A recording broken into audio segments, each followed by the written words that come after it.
Amis du puzzle de la vérité, bonjour et bienvenue à bord de cette nouvelle émission. Bon, vous allez tous vous présenter, comme ça va être fait. Allez, allez-y. Alors, on présente d'abord Madame Lombard, Hélène. Rendez-nous nos enfants.org, Hélène Lombard. Bien, après.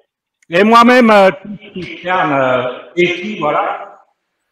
Et tu peux rester sur moi. Allô, Michael. Moi, je me présente, Aslacher Michael, 26 ans, rappeur-chanteur. Et voilà. Et ancien enfant placé. D'accord. Bon. Attends, il y a un petit retour, ça vous dérange pas? Ben il faut qu'il enlève son écho de tout à l'heure. Je crois que c'était ça qu'il avait remis. Non, c'est pas moi, parce que comme il a le haut-parleur en marche, il faudrait qu'il se mette un casque sur les oreilles. Ah. Oui, ce serait plus facile parce que ça éviterait le retour, en fait. Faut que je change de pièce. Non, oui. Mais vas-y, Michael, quand tu parles. Non, la régie, s'il te plaît.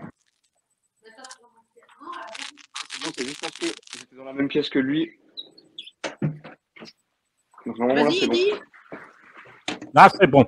Impeccable. Ouais, voilà, c'est impeccable. Bon, allez, qui c'est qui commence le débat? Hélène, c'est toi qui lance le débat. Vas-y. C'est moi. Alors, je me permets, mon cher Christophe, de te demander de faire cette vidéo pour que on puisse faire appel aux citoyens. Nous avons reçu, enfin, Eddy et Barbara, son épouse, ont reçu une demande de délaissement de leur 5e enfant, Julien, qui vient donc de la collectivité européenne d'Alsace, puisque les 2 départements ont été réunis dernièrement, et ça s'appelle comme ça, hein, ça s'appelle pas le conseil départemental, mais la collectivité européenne d'Alsace. Ils ont donc fait une demande auprès du juge d'affaires familiales pour que l'enfant soit déclaré délaissé.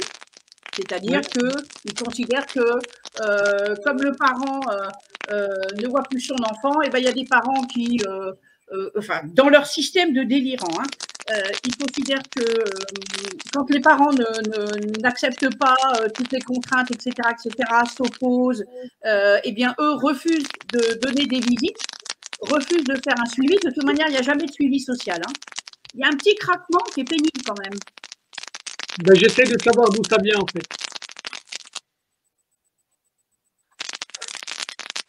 Ouais, on ne peut pas faire une vidéo comme ça, c'est trop important. Tu ne peux pas te mettre les écouteurs, voir si c'est pas ça qui maintient? Là j'ai coupé le micro de Michael et le micro d'Eddy pendant que tu parles. Le temps que je parle, je vous empêche de parler. Excusez-moi, messieurs. Bon, alors voilà, donc il faut absolument que les citoyens commencent à comprendre ce qui se passe. Et cette affaire est extrêmement simple. C'est l'avantage de cette affaire, l'affaire Meyer, que l'on peut trouver sur le blog qui s'appelle famillemeyer68.blogspot.com. Bon. À la base, c'est très simple. La maman est accusée d'être épileptique.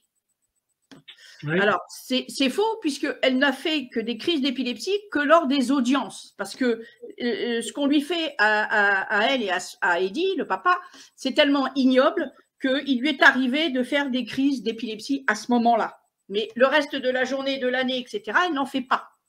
On reproche au papa, ici présent juste au-dessus, là, d'être un revendicateur et un procédurier, tout simplement parce qu'il demande l'application du droit français et qu'il refuse tous les faux en écriture, toutes les violations des lois qui sont faites dans ce dossier, comme dans tous les autres dossiers. D'accord ? Ouais. Donc, Barbara, la maman, a eu 2 enfants d'un premier lit et elle s'en est occupée pendant 3 ans sans problème. Elle a même un rapport social qui dit qu'elle s'occupe bien de ses enfants. Et elle a eu 5 enfants avec Eddy, ici présent. Les 5 enfants ont tous été pris dès la naissance, dans les 3, 4, 10 premiers jours de la naissance. D'accord? Tous. C'est ignoble. Et d'ailleurs, à la fin de cette vidéo, vous aurez une vidéo qui s'est passée donc, à la maternité où 2 sociaux extrêmement mauvais, méchants, haineux, sont venus arracher le bébé des bras de Barbara Et il y a eu aussi une fois où elle a été attachée à son lit pour l'empêcher de sauver son bébé. Donc, on est face à des grands dingues. Hein. C'est des grands démons. Et d'ailleurs, ils ont dit à la famille que les sociaux allaient détruire la famille. On va vous détruire. Hein. Vous vous rendez compte un peu la folie de ces sociaux. Depuis juillet 2016, les sociaux ont arrêté tout rendez-vous social et tous les droits de visite qu'il y avait sur les 4 premiers. D'accord? Donc, ça fait depuis 2016 qu'ils n'ont pas vu leurs 4 premiers enfants, okay, dont le premier a été placé dès la naissance en août 2012. Donc, maintenant, ça fait 10 ans et demi. Ça fait donc 6 ans et demi qu'ils n'ont pas revu les 4 premiers et ils n'ont pas revu Julien, donc ce dont il s'agit, hein, cette demande de délaissement, depuis la naissance, septembre 2018. D'accord? Ils n'ont pas revu l'enfant. Alors, pourquoi je demande à ce que les Français qui écoutent bien cette vidéo et comprennent bien ce qui se passe? C'est qu'on reproche aux parents de ne pas avoir été au rendez-vous donné par les sociaux. Le problème, c'est que les sociaux, ils n'ont pas donné de rendez-vous. Non, mais c'est des menteurs professionnels. Hein. Oui, mais c'est grave, parce que c'est sur la base de ça qu'ils ont déjà délaissé les 4 premiers. Et là, ce document que j'aimerais vous lire quelques passages, il est énorme. Il est énorme parce qu'ils disent très simplement le couple parental adoptant une conduite d'opposition et ne maintient pas les liens avec leurs précédents enfants placés. Sauf que depuis juillet 2016, ils ont arrêté les visites. Ils appellent ça dans les décisions, le droit parental est réservé. Ça veut dire les droits des parents, t'en as pas, 0 pointé, pas de visite, pas de droit de courrier, pas de téléphone, rien. D'accord? Donc, on reproche aux parents de ne pas avoir de lien avec leurs enfants, sauf qu'on les empêche d'en avoir. On est à ce niveau-là. D'accord, non, mais je comprends. Alors, je peux te poser une question quand même? Vas-y. D'accord. Depuis qu'on en relève les enfants, ça passe par le département?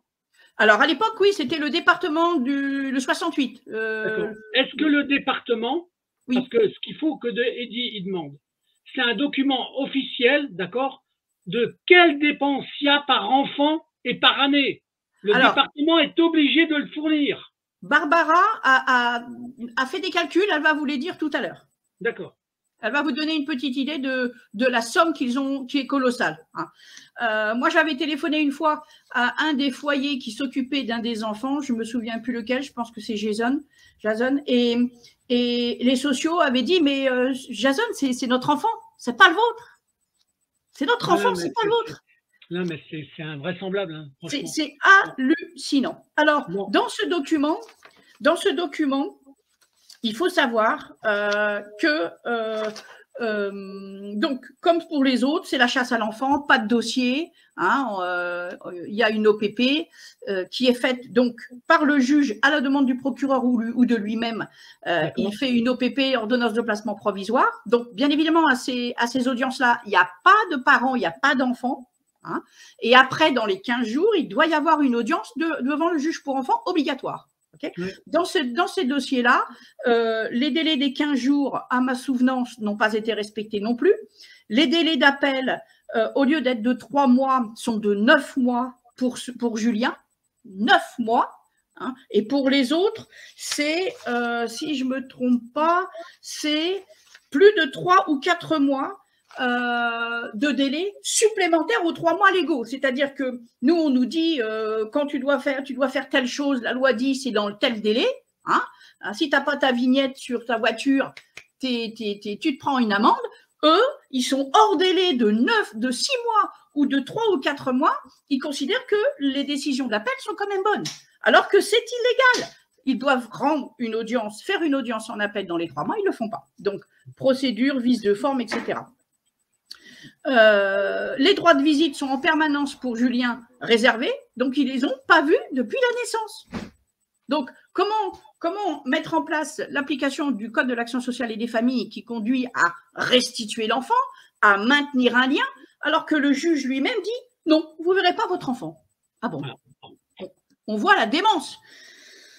Donc ensuite, ils disent opposition. Donc ils accusent les parents. Hein, je reprends les limites et dénûments importants observés chez la mère dans une prise en charge de l'enfant. Alors là, on va voir des contradictions assez merveilleuses. Le positionnement parental situé dans l'opposition à toute proposition émanant de professionnels et le déni des difficultés par le couple présente des motifs retenus pour justifier la mesure de placement. C'est-à-dire que pour eux, si on s'oppose au placement, eh ben, c'est la preuve qu'il faut faire le placement. Non, mais donc ça, c'est de la manipulation.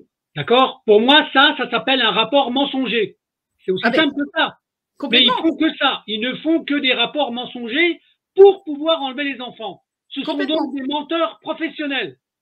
Effectivement. Et c'est quand même assez cocasse, c'est que quand on n'est pas dans la vérité, on n'est que dans le mensonge. Et là, ils sont au bout du mensonge. Alors, parce que ils disent plus loin un truc extraordinaire. Ils disent le couple a également refusé toute collaboration à la mesure d'investigation ordonnée par le juge pour enfants, de sorte que il n'a pas été possible d'évaluer leur positionnement et qualité parentale, que ce soit pendant la grossesse ou postérieurement. Alors, ils disent qu'ils n'ont pas pu voir s'ils étaient compétents. Alors, dans ce cas-là, comment prétendre qu'ils étaient dans une incapacité? Non, mais là, ce que je voudrais savoir, parce que tu vois, tu as un document écrit. Est-ce que le document qui est écrit, il est signé avec des noms? Non, mais c'est signé. C'est pas là-dessus. Parce que là, c'est très simple. L'écriture, c'est un mensonge. Il faut absolument déposer plainte contre la personne qui a écrit et signé, en nom personnel. D'accord? Oui. Il faut déposer plainte pénalement pour escroquerie au sentiment. Complètement. Faire une inscription faux et puis attaquer, bien sûr. Mais moi, ce que je voudrais, c'est que les gens comprennent ça. C'est-à-dire que donc, bien sûr. Bien sûr. En plus, ils ont mis là d'évaluer le positionnement et la qualité parentale, que ce soit pendant la grossesse. Si l'enfant est dans ton ventre, tu fais comment pour voir si le parent a des relations parentales? Mais ils sont. Mais c'est des grandes. Mais ils disent n'importe quoi. Mais c'est leur finalité. De toute façon, ils mentent pour pouvoir enlever les enfants. Exactement. Et ça, c'est partout. À chaque fois, c'est la même chose. C'est la même chose. Donc, il faut dénoncer, vous avez raison d'être là. Il faut les accuser, d'accord? Exactement. Et à force, quand il y aura tellement de papas et de mamans qui se rebelleront contre ce système-là, ces juges et ces procédures de ASE et etc., avec leurs contrôleurs à la con qui font que des mensonges dans leurs rapports, pour l'essentiel, de temps en temps, je dis bien de temps en temps, il y en a à peu près un ou deux qui sont bons, mais la majeure partie, c'est de faire enlever des enfants. Pourquoi? Parce que l'enfant, c'est un business. Oui. Il faut se rendre compte de l'argent qui circule par mois dans les départements avec l'enlèvement des enfants. C'est une aberration. Et alors, là, dans ce que tu dis, j'espère qu'il n'y a pas eu aussi, en plus, sur les enfants, des additifs du type, ils sont malades psychologiquement. D'accord? Parce que là, c'est encore de l'argent nouveau qui arrive dans le département. Oui, ils ont tous. Ils ont probablement tous été déclarés MDPH. Ils ont tous été déclarés MDPH. Donc, et là, il y a un truc que je voulais rajouter, c'est qu'ils disent qu'ils n'ont pas pu évaluer le positionnement et qualité parentale postérieurement à la grossesse. Évidemment, c'est eux qu'on voulait les enfants. Donc, ils allèguent de leur propre turpitude. Ils soulèvent quelque chose qui est la conséquence de leur crime. On est chez les grandes dingues. Ensuite,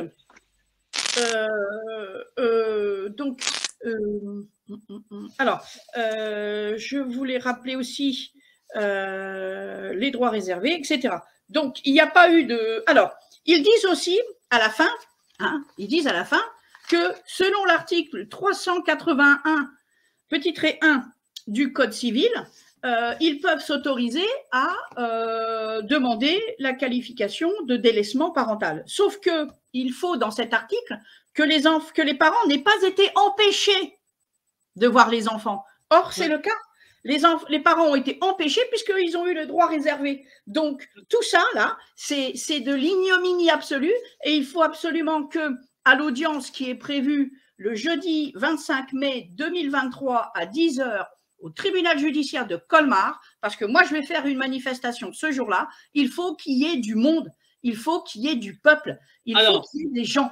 Alors, justement, cette vidéo-là, elle va servir à ça. Pourquoi? Parce qu'après, ce qu'il faut regarder, c'est les collectifs qui existent dans chacun des départements. D'accord? Oui. Parce que, évidemment, il y a des gens, à mon avis, qui sont aussi victimes comme lui. Il doit y avoir plein. Et j'en connais d'autres. J'en connais dans le département déjà. J'en connais 2 autres. D'accord?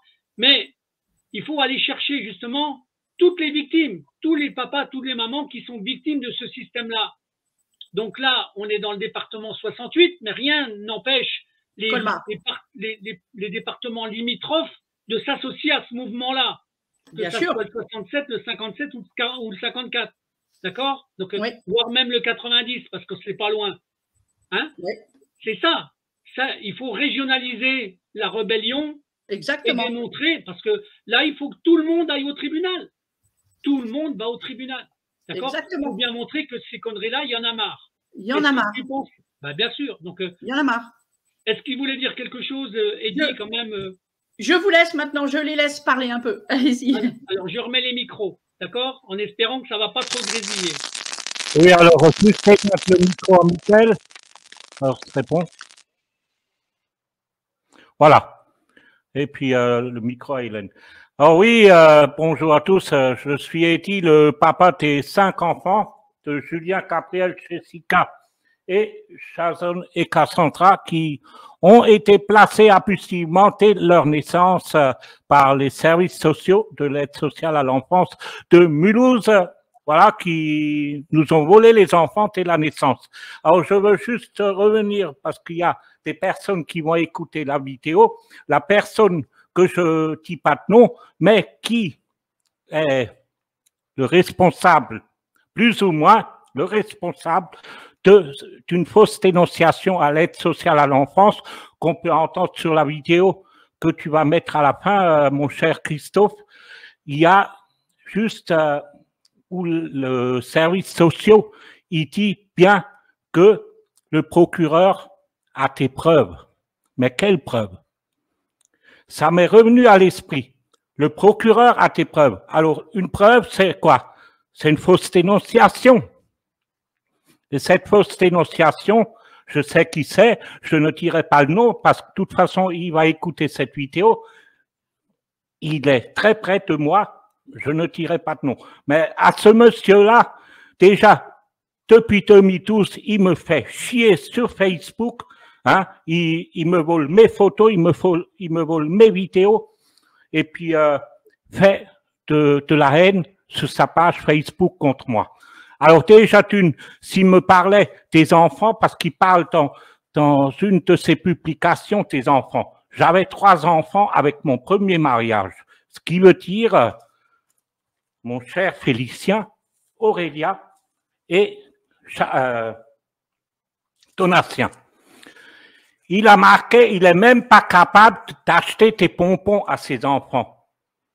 Je n'ai pas besoin d'acheter tes pompons parce que si on achète tes pompons, dans un mois, les enfants, ils sont chez le dentiste, ils auront les dents cassées. Les pompons, ça ne ramène pas de bonheur.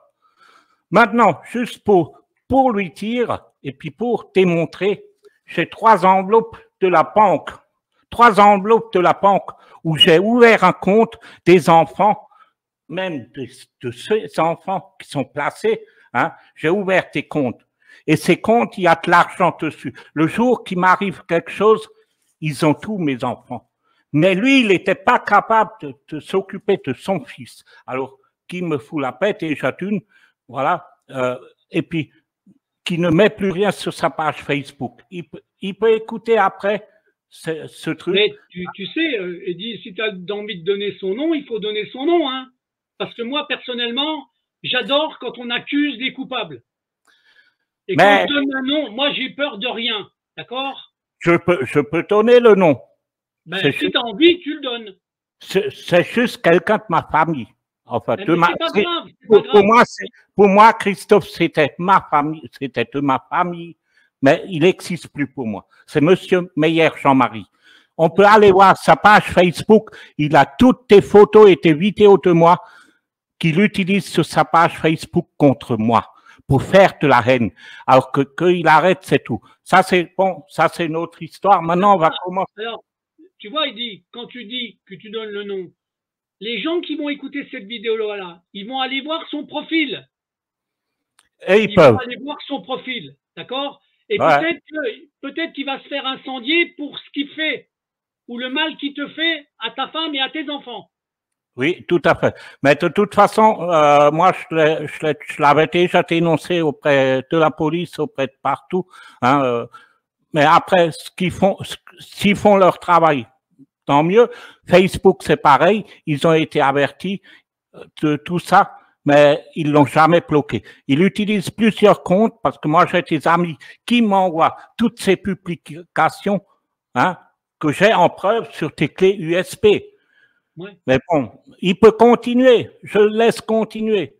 Mais le jour viendra, le grand jour viendra pour moi que je le rencontrerai dans un magasin devant tout le monde, je lui ferai la plus grosse honte.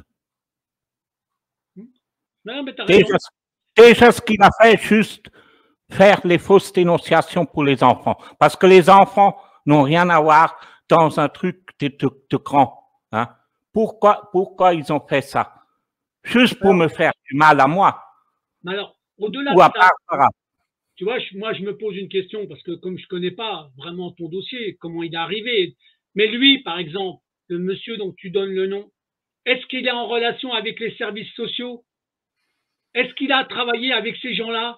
Parce que non, il n'a pas travaillé, mais il aime bien faire de fausses dénonciations. Parce que d'ailleurs, juste un petit truc. L'année dernière, au mois d'avril, j'étais du côté de Pontarlier. J'ai fait une animation musicale pour un restaurateur qui était un bon ami à moi. Et puis, tout à coup, il y a la gendarmerie qui est venue. On peut juste éteindre le micro à Michael. Et puis, la gendarmerie qui est venue, et puis, ils m'ont dit, oui, est-ce que vous êtes déclaré? J'ai dit, écoutez, moi, je suis là en bénévolat, mais pour ma radio que j'ai, Radio La Star du Sud Elsass, je suis déclaré, sinon je ne pourrais pas émettre. Alors il a dit, oui, il y a une personne qui vous a dénoncé. Je dis, écoutez, je n'ai pas besoin de chercher plus loin. Alors il me fait, mais donnez-moi, non. Je dis, c'est Monsieur Meyer, Jean-Marie. Il m'a dit, oui. Voilà, ben, c'est bien ça. Voilà. Donc, et ça, c'est quoi? C'était les gendarmes de Pontarlier dans le Haut-Doubs? Voilà. D'accord. Donc j'adore la ville de Pontarlier, d'accord? Mais moi aussi, hein, j'étais là-bas, c'était une superbe soirée et puis une superbe journée du restaurant de l'Arclus et Michou, le Lion d'Or. D'accord, mais ce que je voulais dire, là, du coup, les gendarmes, ils t'ont pas embêté, ils t'ont laissé travailler. Ah non. Ils m'ont demandé après où il habitait exactement, et puis sa date de naissance, et puis tout ça. Après, c'est à eux de faire le boulot, c'est plus à moi. D'accord. Voilà. Alors bon, on va continuer. Alors, tous ces 5 enfants, Cassandra Chazon, Jessica, Gabriel, Julien, qui ont été volés dès la naissance. L'affaire de Cristal et Rose, c'est une autre affaire entre Barbara et son ex. Voilà, parce que Barbara était une femme qui était battue par son ex. D'accord, ouais, ça arrive. Et moi, je suis contre ça. Ouais, mais non, mais ça se comprend, Hein? Je me suis même atterré dans le truc de SOS Femmes battues, dans SOS Hommes battus. Hein? Comme ça, Barbara me tapera pas. Non, je rigole, ça c'est... Mais j'aime bien qu'on respecte les femmes, parce que les femmes, c'est quand même une histoire de vie, c'est une histoire, elles portent notre sang. Non, mais t'as raison, t'as raison. Moi, tu sais, j'ai pour principe de dire que la femme est l'avenir du monde, d'accord? Oui, tout à fait. Tout à fait. Voilà, c'est tout. Comme l'enfant, en fait. Voilà. La femme et l'enfant, c'est l'avenir du monde. Et puis bon, ils nous ont placé ses enfants. Cassandra, elle est sortie du ventre, il l'avait directement transférée à Bâle parce qu'elle avait un problème de respiration. On était allé voir au Kinderspital à Bâle, j'ai dépensé de l'argent pour aller la voir à Bâle, tout ça. Et Bâle, moi je parle l'allemand, tu vois, et puis les infirmières, les médecins de la Suisse, ils ont dit, votre fille, elle est en parfaite santé. Elle peut rentrer dès tel et tel jour. Je dis, bon, ok. Il a dit, mais d'abord, avant qu'elle rentre, elle doit passer oui, ça je dirais. Elle doit passer au truc d'hôpital de la pédiatrie en Alsace. C'est à cause des trucs, des papiers entre la Sécu de la avec la Sécu et puis la Suisse, de l'hôpital suisse, tu vois. Alors, ils l'ont transféré à Mulhouse. Et quand on est arrivé à Mulhouse, quand Cassandra était transféré à Mulhouse, les services sociaux étaient déjà devant la porte à l'hôpital. Non. Eh oui. Putain, c'est dingue. Ils avaient déjà mis la main dessus. Et c'était ce jour-là, déjà, c'était la première fausse dénonciation de ce monsieur. Voilà, il avait appelé les services sociaux ou a écrit directement au procureur. Voilà, monsieur Meyer, papa de tel et tel enfant, et tout ça. Mais bon, ça c'est son affaire. Je sais ce qu'il a fait. J'ai vu tes courriers avec son écriture. Hein. Et puis, c'était en 2019, je crois, Hélène, non? Qu'on voulait faire la marche pour aller à Paris, moi et Barbara. Je crois que c'est ça. Hein? Mais bon, on ne t'entend pas parce que le micro, il est coupé. Alors, j'avais organisé une marche soit pour aller à Paris, soit pour aller à Strasbourg pour faire les dénonciations de ces placements abusifs. Moi, j'étais suivi par des RJ pour les manifestations que je faisais. Et puis, ces 3 RJ, ils étaient pratiquement que des amis à moi. Oui. Alors, ils étaient venus, c'était au mois de janvier, quand il y avait le truc des 3 rois. Parce que nous, on voulait organiser ça pour avril. Ils sont venus et puis on avait discuté de tout ça. Et puis tout à coup, ça sonnait à la porte, c'était un colis d'une personne.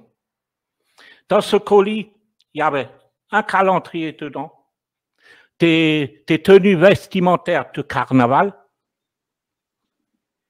du papier de chiotte et avec une lettre de menace.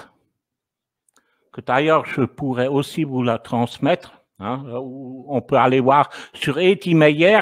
Eti Meyer sur Facebook, il y a tout dessus. Vous tapez Eti Meyer Facebook, vous pouvez tout voir, de A à Z. Il y a la vidéo qui est dessus où j'ouvre la boîte de ce colis. Et puis, justement, la RJ était chez moi. Et puis, ils m'ont dit... il y a une adresse de l'Allemagne, ça ne vient pas de l'Allemagne, parce qu'en Allemagne, ils n'ont pas de colissimo. Ça s'appelle die Post. Ouais. Et ce truc a été remis du côté de Haute-Marsheim à la Poste. Mais ce monsieur, il n'était pas très truc, parce que sur le truc de l'envoi, il y a un code part. Ouais. Et pour emmener un colis, il faut rentrer à la poste. Oui.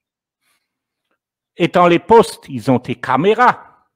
Oui, bien sûr. Là, il y a l'heure de dépôt dessus. Hein? Et sur l'heure de dépôt, ils peuvent voir qui était à telle et telle heure au guichet à remettre un colis. C'est pas tout à fait normal, ce mec. Hein? Oui.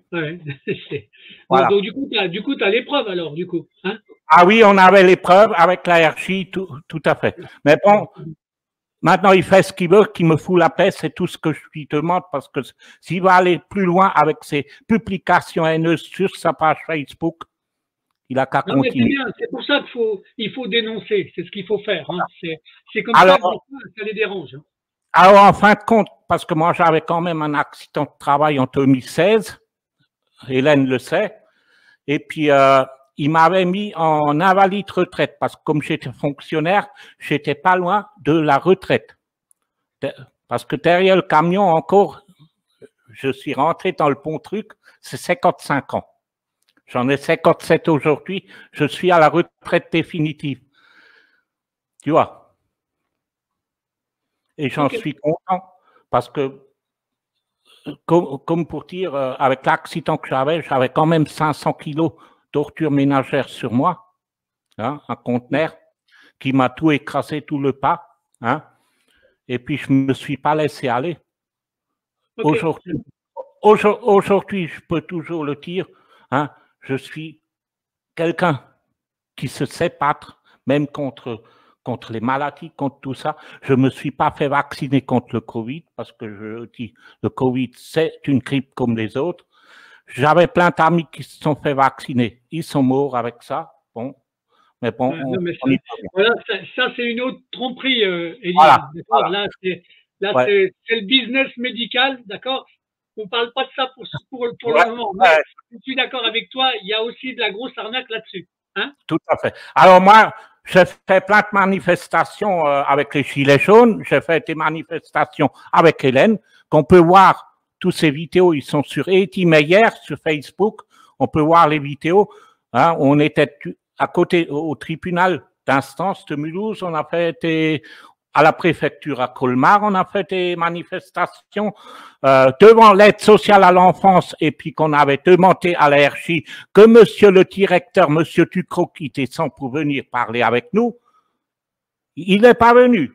Mais ça m'étonne pas. Ça c'est une autre chose, parce que bon, ils ont vraiment peur, hein, ils sont vraiment les chocottes. Mais pour nous faire inviter, pour nous faire peut-être inviter dans leur bureau, hein, pour nous faire croire que c'est qui sont l'aide sociale à l'enfance, ouais, on fait tout pour vous, on fait tout pour vos enfants. Jamais rien n'a été fait, que des mensonges, juste pour placer les enfants, pour se faire du fric. Voilà. C'est ça la finalité, en fait. C'est que ça, en fait. Hein. D'accord. Après, alors, moi, je vais laisser le micro à notre ami Michael, qui est un ancien enfant placé et aussi rappeur. Bon, il va nous expliquer sa mésaventures, alors. D'accord, hein? Et puis après, on va écouter Barbara, la maman des enfants. Voilà. D'accord, ok. Bon, moi, je coupe le micro et puis je vous dis à tout à l'heure. D'accord. Là, je donne la parole à Michael. C'est ça, Michael? Ah, c'est bien ça, c'est bien ça. Bon, Alors, moi, je vais me présenter. Voilà, j'ai été victime de système, le système français, le système abusif, à l'âge de 17 ans. Parce que j'ai pété un câble et que je me suis énervé un tout petit peu, je me suis retrouvé dans une pièce, attaché à un lit, à me prendre des injections de médicaments qui peuvent détruire le corps. En fait, ces médicaments, ils sont là pour détruire. Moi, je veux juste dénoncer le système hospitalier abusif, parce que j'ai été enfermé à tort. Ma mère, elle n'a pas pu me sortir. Mon père, il n'a pas pu me sortir parce que j'étais sous contrainte de psychiatre. Qui, eux, après ça, ont pris mes sœurs, les ont placées dans un foyer à Mulhouse, Fastat, le foyer des Hirondelles, tout le monde le connaît. C'est un foyer qui est près de la ZUP. Hein, il est fait exprès près de la ZUP pour que les enfants deviennent des enfants dévergondés, excusez-moi du terme. Mais ce qui se passe à Mulhouse dans les rues, tout le monde le sait. On passe dans les rues, on voit des jeunes, ils sont là, ils n'ont même pas 15 ans, 16 ans. Ils sont là dans la rue à des minuit le soir, mais vous croyez qu'ils font quoi? Ils se prostituent parce qu'ils sont tombés dans un réseau dans les quartiers à proximité de Mulhouse. Non, mais voilà ce qui se passe avec les enfants en France. Et c'est partout pareil. Hein. Toi, Michael, tu as été enlevé à quel âge, toi? Tu as été enlevé à quel âge? À l'âge de 17 ans, on m'a placé en psychiatrie. C'est ça. Dans le secteur le plus élevé de la psychiatrie, on m'a enfermé. On m'a dit, tu fermes ta bouche, toi, on va te détruire. C'est tout ce que tu as. Tu fermes ta bouche, on va te détruire. Alors que j'ai toujours été un bon élève, j'ai eu mes diplômes, j'ai toujours travaillé, tout ça. Ben, juste à cause que je suis une personne qui ne ferme pas sa bouche, on a décidé de nous la fermer. Maintenant, à chaque fois que j'ai un petit problème dans la rue, je n'ai pas le droit de m'énerver, sinon c'est moi qui me fais directement embarquer parce que je suis suivi à vie maintenant. Je ne touche pas de MDPH parce que je ne suis pas handicapé, ils ne me considèrent pas comme un handicapé, mais ils me disent que je dois prendre une injection tous les mois du fait que je sois hyperactif et hyper nerveux, ce qui est vraiment assez louche parce que moi, en fait, je vous explique, je suis allé en Suisse, je suis allé en Hollande, et là-bas, je n'ai pas de maladie. Les psychiatres disent que je ne suis pas fou. Mais en France, j'ai toutes les maladies. Ah, mais c'est normal. C'est la France. Hein. Je te rappelle quand même, Michael. Vous savez, je te rappelle. Il dit, oui. Je te rappelle que la France, c'est le pays des droits de l'homme. C'est le pays des droits de l'homme. Moi, je ne sais pas où ils sont les droits de l'homme, des fois. Ben, moi non plus. Eddie, son enfant, il était à Bâle. Ils l'ont diagnostiqué qu'il n'avait rien. En France, ils l'ont diagnostiqué quoi? Oui. Ils l'ont diagnostiqué quoi? Moi, c'est exactement la même chose. J'étais en Suisse, ils m'ont diagnostiqué que j'avais rien du tout, que je pouvais rentrer chez moi. Juste le fait, j'ai juste dit une connerie. J'ai dit qu'il fallait me rapatrier en France. Du coup, ils m'ont rapatrié où?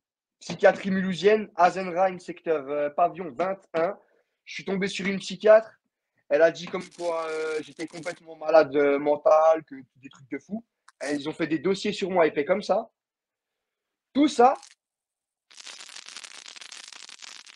ben voilà, maintenant je suis suivi à vie à cause de ça, quoi. Ça, c'est le système français abusif, comme on dit. Mais c'est bien de le dénoncer, en fait.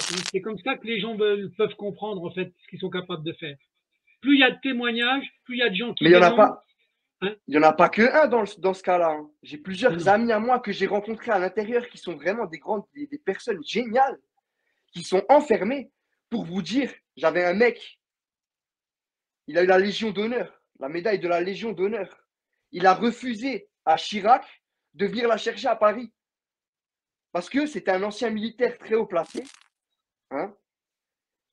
Il a juste refusé ça. Vous savez ce qu'ils lui ont fait? Ils sont venus le chercher hein, à Guebwiller. Ils l'ont embarqué direct. Ouais. Ils l'ont embarqué direct. Il s'est retrouvé enfermé, le pauvre. Vous imaginez? Non, mais est-ce qu'il aurait dû la prendre puis l'acheter à la figure après? Il dit, voilà, je l'ai, mais. Ouais. Mais bon, il aurait dû la prendre, la regarder comme ça et lui jeter dessus. Tiens, garde-la. Non, mais c'est complètement. Non, mais je vous dis, moi, j'en ai des histoires marrantes comme ça. Hein. J'en ai vraiment pas mal. En tout cas, Michael, si un jour tu avais besoin de faire parler des gens, des amis à toi qui ont été victimes de ça, surtout tu me fais signe. Hein. On fait parler les gens. Le but c'est que ça circule et que ça se sache. Là, j'ai mon ami là, il vient de se faire enfermer il y a une semaine parce qu'il a refusé le traitement. Ils sont venus avec les gendarmes chez lui, ils l'ont renfermé. Ouais. Juste parce qu'il a refusé. Je peux pas refuser, sinon je me retrouve enfermé, vous me voyez plus, je vous le dis honnêtement. Ouais. Si je refuse, ils viennent, ils m'arrachent nouveau, voilà. Ouais, ça s'appelle du chantage en fait. Ouais. C'est ça, c'est un mécanisme de chantage en fait. Moi j'ai été enfermé plus de 1 mois dans une pièce et attaché à un lit. Ouais. Non mais ça ne m'étonne pas. C'est un témoignage de plus, mais ça ne m'étonne pas. Parce que je suis une personne qui ne me laisse pas faire, c'est tout. Eh ben, tu as raison de ne pas te laisser faire. Voilà, moi, les médicaments, ils venaient me les donner, je leur crachais dessus. Honnêtement, sans vous. J'étais peut-être vulgaire avec eux, mais je ne voulais pas qu'on me détruise, c'est tout. Ok. Ben, tu as bien fait. Bon, bah, écoute. C'est comme le Covid. Ils ont fait 3 vaccinations. Oui. J'en ai fait que 2. Hein. Si je fais la 3e, je pense que je suis une personne qui est en forme, sportive, tout ça. Hein. J'en ai vu des jeunes de mon âge, sportifs, tout ça, ils sont morts. Hein. Ils ont fait une crise cardiaque d'un coup. Oui, mais non, justement. Bon, en tout cas, merci de ton petit témoignage. Moi, je suis là pour mon petit témoignage. J'ai même écrit un petit texte que je pourrais vous faire. Ouais. Il dénonce certaines choses en France. Ça ne dure pas très longtemps. Parce que je suis quand même un chanteur. Tu as envie de le lire? Je peux vous le faire a cappella, je vais vous le lire. Ouais, bah vas-y, dis-le. Je l'ai écrit hier soir en 10 minutes. Parce que j'ai une bonne écriture quand même. Je l'ai fait hier à Eddie et il m'a dit qu'il y avait quelques trucs à modifier, mais c'est ma vie en fait. C'est ce que j'ai vécu, c'est ce que. C'est voilà. Donc vous me dites quand je peux commencer, je vous le fais vite fait en 2 Non, minutes. mais vas-y, parce qu'après, on donnera la parole c'est Barbara, je crois. Après, c'est ça, non? Hein? Barbara, elle va parler Voilà. juste après. Ben, tout de suite après, c'est elle qui va parler. D'accord? Je couperai ton micro, mais avant, tu vas lire ton texte. D'accord? D'accord, je vais vous le faire a cappella. Alors, suivi par le secteur 7, j'ai été enfermé à tort. Ouais, tu connais, je suis suivi à vie par ce système de merde qui veut prendre nos mômes, les inciter à se prostituer. Elle est belle la France, crois-moi, tout ce que je dis, c'est du vécu. J'ai rien inventé. Je me suis fait embarquer par les blouses blanches. C'est pas grave, la mentale est là. J'ai vu mes proches de l'intérieur, c'est vraiment noir ce qu'ils font à ces gens. C'est inadmissible et non humain. Je vais m'arrêter là, sinon je vais en choquer plus d'un. La patrie n'est pas rose, mais les roses ont fané. La chiapa, depuis là, tout va dans le mur à cause de ces politiciens qui se croient tout permis à endormir le peuple avec des conneries. Pendant ce temps-là, ça fait passer des 49-3. Vous vous prenez pour des rois. Vous vous croyez tout permis. Donc maintenant, on va passer aux choses sérieuses. On va tout dénoncer. Ce peuple, faut le réveiller. Fini de dormir. Pour l'instant, c'est le peura. Moi, j'ai pas tous les droits. J'ai vu mes soeurs se faire placer, enlever à tort à notre famille. Donc évitez de gaulerie. Ces politiciens se croient tout permis, veulent dévergauder nos mômes dès l'âge de 15 ans. Mais tous ces violeurs sortent vivants. Dans quel film t'as vu ça? Faut éradiquer tout ça.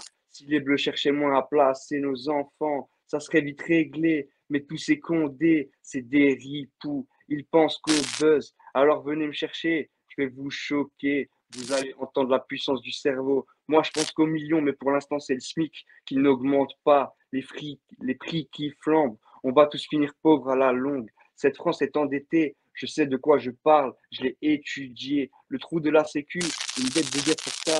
Faut nous gratter, tout augmenter. Jusqu'à qu'on crame tout. Les gilets jaunes leur ont pas servi de leçon. Ces enfoirés ne connaissent pas la Marseillaise, mais gouvernent notre pays. On peut tous renverser lundi, faut pas plier.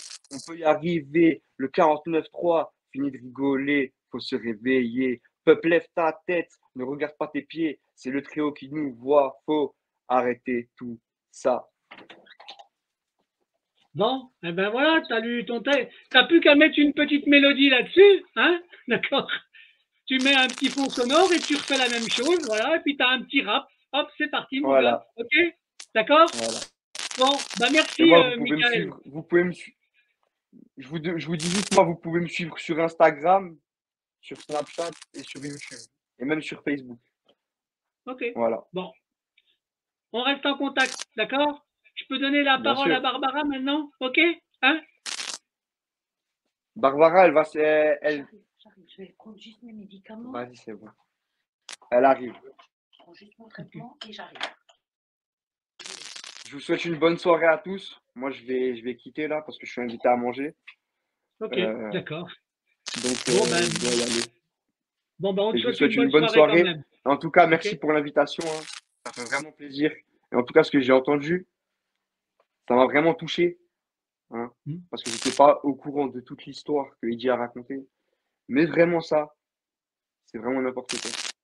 Ouais. Ça, c'est le système Ben, français il faut qui continuer croit de qu'on ne dénoncer. connaît pas les lois. Ils croient qu'on ne connaît pas les lois et qu'on ne sait pas lire en fait. Alors qu'on a appris à lire dès la naissance. Enfin, Ok. Non, mais t'inquiète pas, ça va finir par leur sauter à la face du visage, hein, je te le dis. Ok? mais moi, je sais pas ce qui va se passer demain. Mais si la réforme, elle passe, je pense que la France, elle va brûler, hein, je vous le dis honnêtement. Ouais, c'est en train, ça couve en tout cas, ça couve. Ok? Voilà. Ok. Je vous souhaite une bonne soirée. Salut, à plus, Michael. Merci. Bon. Alors, Qu'on voit. on la voit un petit peu de côté, mais on l'entend. Hein? Oui, Mais j'ai pas l'habitude, c'est pour ça. c'est pas grave, c'est pas grave. On entend quand même assez bien la voix, n'est-ce pas, Hélène? J'espère. Ah, oui, tu peux pas le déplacer ton micro là, quand même? Ben, c'est le micro de monsieur, c'est pas le mien. Hein. Ben, déplace la caméra un tout petit peu. Il faut que tu déplaces un peu la caméra, chérie. Ben oui, que tu sois dans le centre. Pour qu'on te voit. Oui, pour qu'on voit correctement, bébé. J'ai pas l'habitude de ces trucs, moi. Moi, je veux mettre ça, comme ça, ils pourront le voir. Voilà, donc un peu plus. Voilà, plus de ce côté-là. Voilà. Non, dans l'autre sens. Comme ça. Voilà, voilà. En face de nous, voilà. Voilà, donc là, on voit déjà mieux, madame. Vous avez la parole. Merci. Donc, je m'appelle Meyer Barbara, donc je suis l'épouse de Didier Stern. Et je suis maman en total de 7 enfants. C'est beau, c'est beau. Oui, c'est beau. Ben, ce serait mieux si les enfants seraient à la maison. Ouais, non, mais ça, bien sûr. Alors, il faut raconter ça, en fait. Ben, j'ai déjà eu 2 filles d'une précédente union, donc Rose et Cristal. Donc, on devrait les voir là sur l'écran. Donc, les 2 premières qui sont là, c'est Rose et Cristal. D'accord. Donc, elles s'appellent Aouni parce qu'elles sont issues d'une autre union. D'accord, non, mais ça, c'est la vie. C'est un papa qui m'a battue pendant 11 ans. D'accord, d'accord. Et bon, maintenant, après, je me suis séparée au bout de 11 ans. Donc, j'ai demandé de l'aide auprès on avait dit, des assistantes sociales. J'ai expliqué mon cas. Bon, je ne savais pas que j'allais tomber dans un engrenage. Et ils m'ont dit, bon, bah, écoutez, il existe des foyers mère-enfant. Donc, vous pouvez venir avec vos filles, il n'y a pas de problème. Et donc, je suis allée. Ils m'ont dit, écoutez, en attendant que vous trouviez un logement, nous, on s'occupe de vos filles. Moi, j'étais tombée dans l'engrenage sans le savoir. Oui. Et donc, j'y suis allée. J'ai fait les démarches pour trouver un appartement pour mes filles et moi. Pour faire les démarches de séparation vers mon ex et moi. Heureusement, on n'était pas mariés. Pour ça, je remercie le ciel. Et au fur et à mesure, je suis tombée dans l'engrenage. Oui. Donc, quand j'ai trouvé le logement, j'ai signalé aux assistants, tout ça. C'est bon, j'ai trouvé un logement. On va habiter à tel et tel endroit, à Mulhouse. Ils ont dit, ah, super. Donc, comme ça, on peut vous rendre vos filles du placement provisoire où ils étaient placés pour les protéger. Ouais. J'ai dit, super. Et du jour au lendemain, j'avais rendez-vous le lundi. Je dis, c'est bon, je viens récupérer mes filles. Bah, comment ça? Je dis, bah, l'assistante sociale qui suit mon dossier a dit que lundi, je peux les récupérer lundi matin. Ah, bah non. Et déjà, le coup de massue, j'ai rien compris.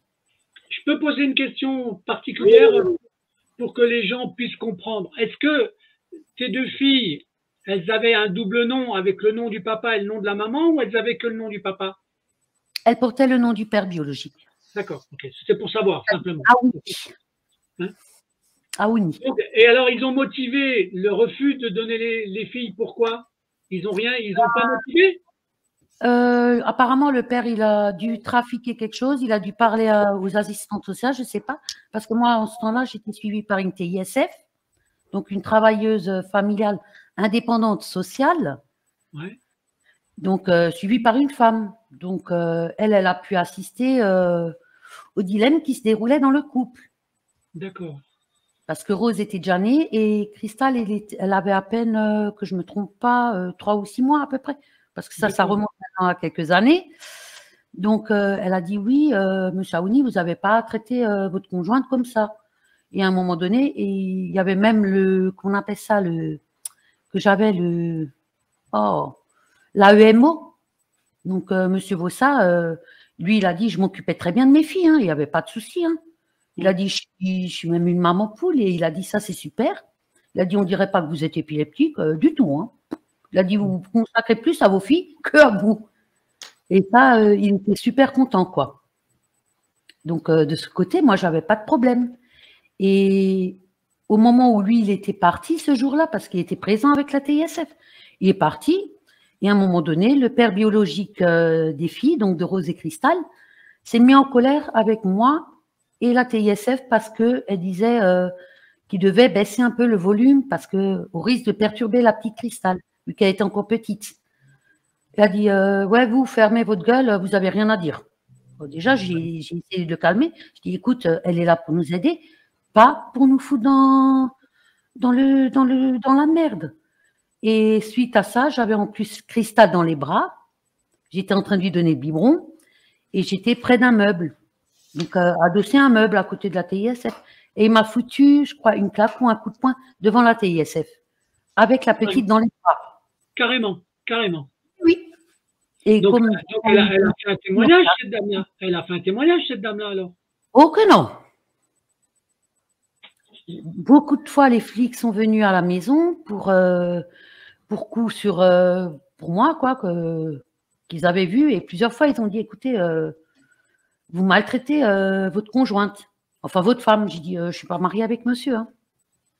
Donc, après, la TISF, elle m'a aidé à préparer les filles et elle m'a accompagnée au commissariat pour déposer plainte. Et donc déjà, elle avait, je pense déjà, inscrit sur le dossier TISF comment ça se déroulait à la maison. Oui, bien sûr.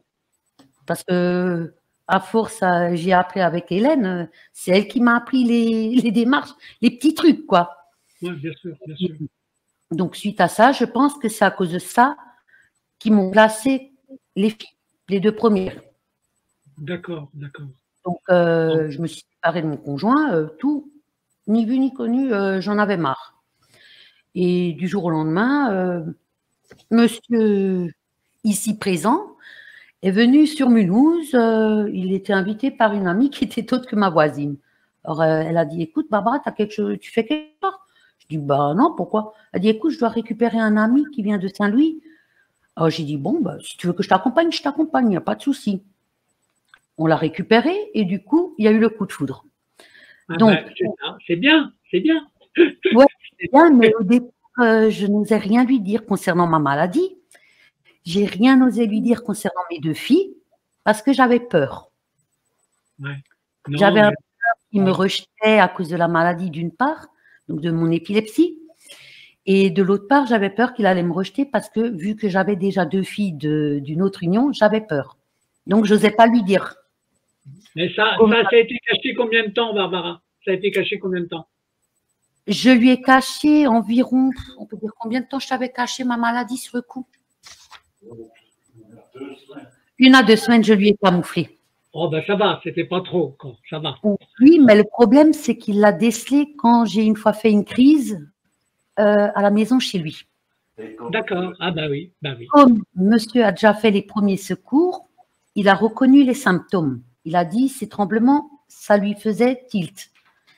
Donc déjà, il a fait les premiers secours, il était déjà formé dans ce genre de truc. D'accord, d'accord. Après, quand j'ai émergé, il m'a demandé qu'est-ce que j'ai comme problème. J'ai dit, sur le coup, j'ai dit, non, c'est rien. J'ai dit, j'étais juste sur les nerfs, c'est tout.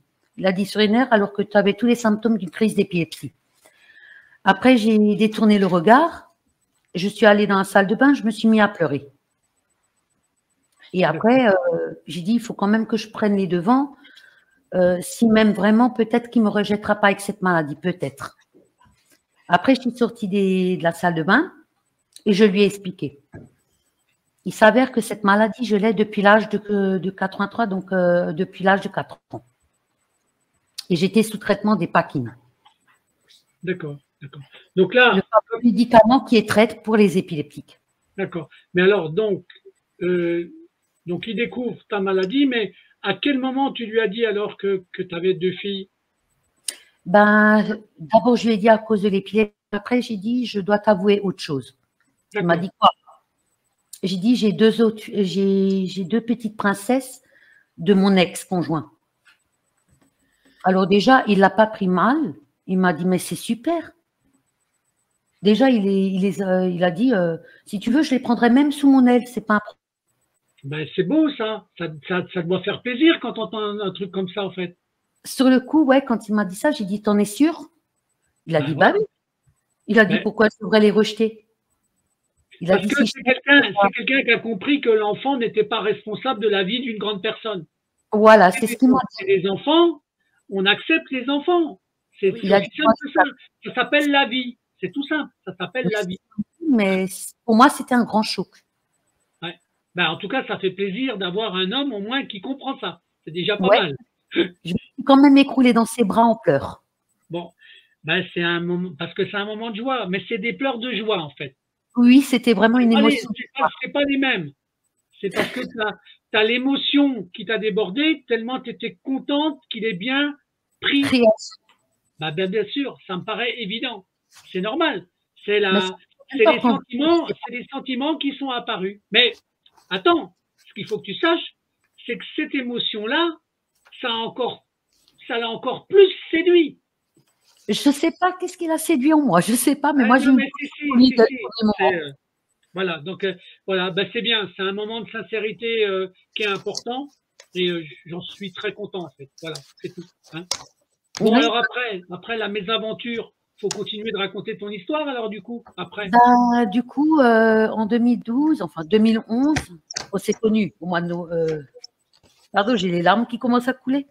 Donc au mois de novembre, on s'est connus le 21 et on s'est mis ensemble le 22.